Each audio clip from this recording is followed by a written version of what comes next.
ഇന്നത്തെ വർക്ക് പാലക്കാട് ജില്ലയിലെ നെന്മാറ അടിപ്പരണ്ടിയിലാണ്.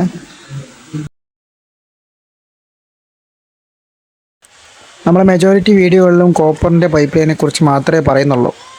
നമുക്ക് തന്നെ ജിൻഡാലിൻ്റെ പൈപ്പ് ലൈൻ ഉണ്ട്. 5 ലെയർ കോട്ടിംഗ് ഉള്ള സ്റ്റെയിൻലെസ് സ്റ്റീൽ കോട്ടിംഗ് ഒക്കെ ഉള്ള ജിൻഡാലിൻ്റെ ഗ്യാസ് പൈപ്പും നമുക്ക് ലഭ്യമാണ്. അപ്പോൾ ഈ കോപ്പറിനേക്കാളും ലെങ്ത്ത് ചെയ്യുകയാണെങ്കിൽ പ്ലാസ്റ്റിക് പൈപ്പിന് ജിൻഡാലിൻ്റെ പൈപ്പിന് റേറ്റ് കുറവാണ്. അപ്പം അതും സേഫായിട്ട് ചെയ്യാവുന്ന ഒരു മെത്തേഡാണ്. കോപ്പർ മാത്രമല്ല ഗ്യാസ് പൈപ്പിനുള്ളത്. പാലക്കാട്, തൃശ്ശൂർ, എറണാകുളം, മലപ്പുറം എന്നീ ജില്ലകളിൽ ഓൾറെഡി നമ്മൾ ഗ്യാസ് പൈപ്പ് ലൈൻ ചെയ്തിട്ടുണ്ട്. അപ്പോൾ ഇനിയും കൂടുതൽ താല്പര്യമുള്ളവർക്ക് വിളിക്കാം. 80 89 77 52 97.